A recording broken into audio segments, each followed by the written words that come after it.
You ever see a room full of polished, old money folks glance your way like you crashed their private party? Yeah, that was me, Zuri Adebayo, standing on the University of Chicago's campus, sunlight catching on my high bun and plum silk dress a little too bold. Maybe, but hey, what's the point in blending in when you were born to stand out? They called me valedictorian that day, but I could feel eyes on me, measuring, questioning, dissecting, wondering how a black woman from Evanston made it to the top of the law school heap. Lucky break, right? That's what Vivian Morrow, all ice blonde and pearl smile, said as her gaze skipped over me like I was some curiosity at the zoo. Lucky break. You know what I mean? Let me back up a sec. Graduation days supposed to feel like a finish line. Mine felt like a starting bell. I had my speech tucked in my pocket, heart pounding, mind racing. My folks' mom, who worked 2 jobs at the library, dad, the best damn mechanic in Cook County, texted me before the ceremony. You earned this, baby. Stand. I was ready for anything, or so I thought. But nothing really prepares you for the moment your boyfriend's family meets you with smiles that never reach their eyes. Kale Maromi Anchor, my soft place to land, walked up with his parents and older sister trailing behind. All cream suits, sharp blazers, and judgment.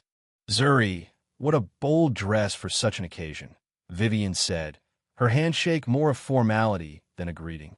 Her husband, Gerard, scanned me like a resume. Camille, the sister, let out this little laugh. Full scholarship, right? Not everyone's that lucky. The knife was in, nice and subtle.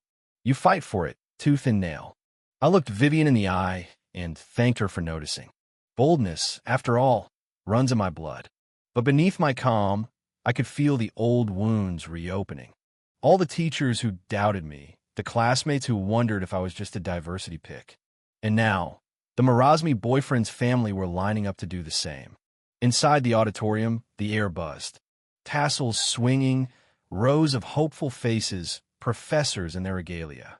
My heart thrummed like a drumline. I spotted Kale in the front row, his eyes rooting for me, even as he cast glances at his mother for approval. My turn to speak. Deep breath.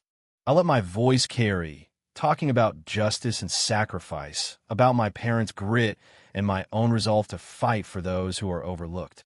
Heads nodded, a few tears slipped down cheeks, but in the front row, the Morrows sat stiff, their applause more obligatory than congratulatory.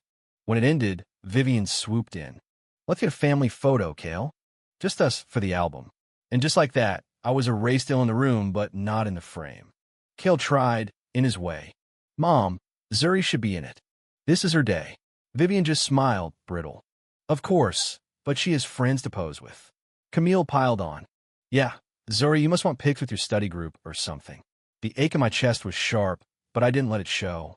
If you've ever felt invisible right after everyone just watched you shine, you'll get it. I looked to Kale for backup, and all I got was a soft, it's just one photo, Zuri. We'll take more later. That wasn't the point. I wasn't fighting for a picture. I was fighting for my place. The day rolled into night, and we found ourselves in a private dining room, crystal glasses, white linen, a chandelier that looked like it cost more than my childhood home. Vivian across the table, still appraising, still searching for cracks. Where did you grow up, Zuri? Somewhere vibrant, I assume. Camille's eyes danced. Evanston, really? Valedictorian from there? That's unexpected. Gerard, ever practical, wondered aloud if my public interest law ambitions would keep up with the Morrow lifestyle. Every question was a test. Every answer had to be perfect. Let me tell you, it gets exhausting. The scholarship question came next. Was it one of those diversity programs? I smiled, said I earned my way with grades and grit. Gerard nodded, generous as ever. They're giving out a lot these days.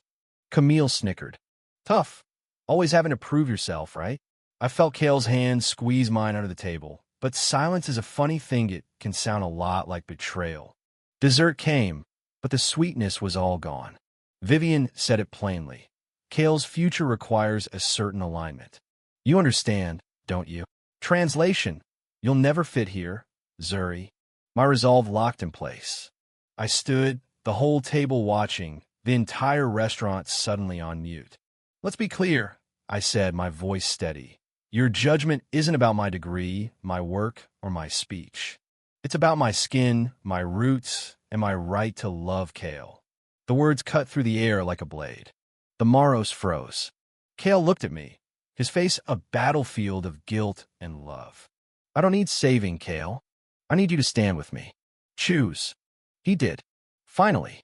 He stood, shaky but firm, and told his family they could keep their legacy if it meant losing me. Vivian's face crumbled, Camille stared at her phone, and Gerard's bravado wilted. The other guests, lawyers and professors, watched like they'd just seen the verdict come down in the trial of the year. That's when the twist hit.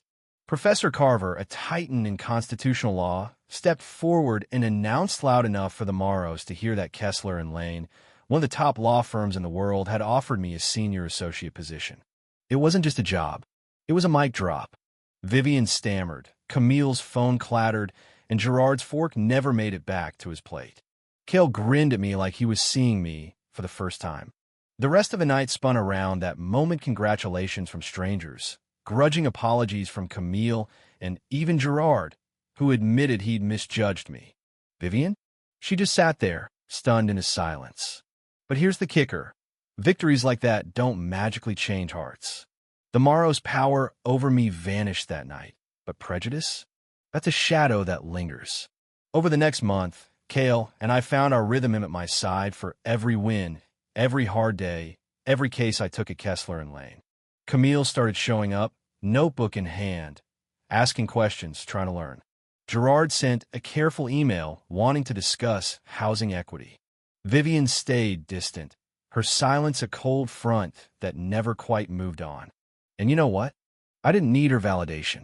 I built my own family, my own legacy. Kale enrolled in racial equity workshops, skipped Moro family dinners when I wasn't welcome, and learned to use his voice.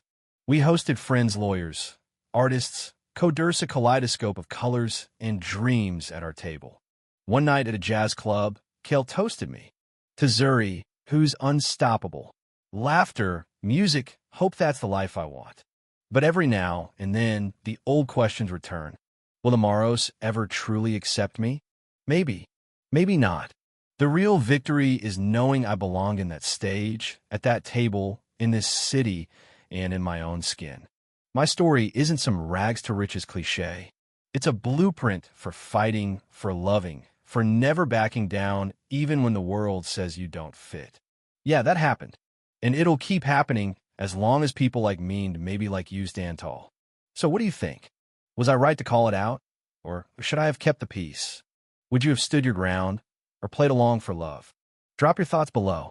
Let's hear your take on justice, family, and what it really means to belong.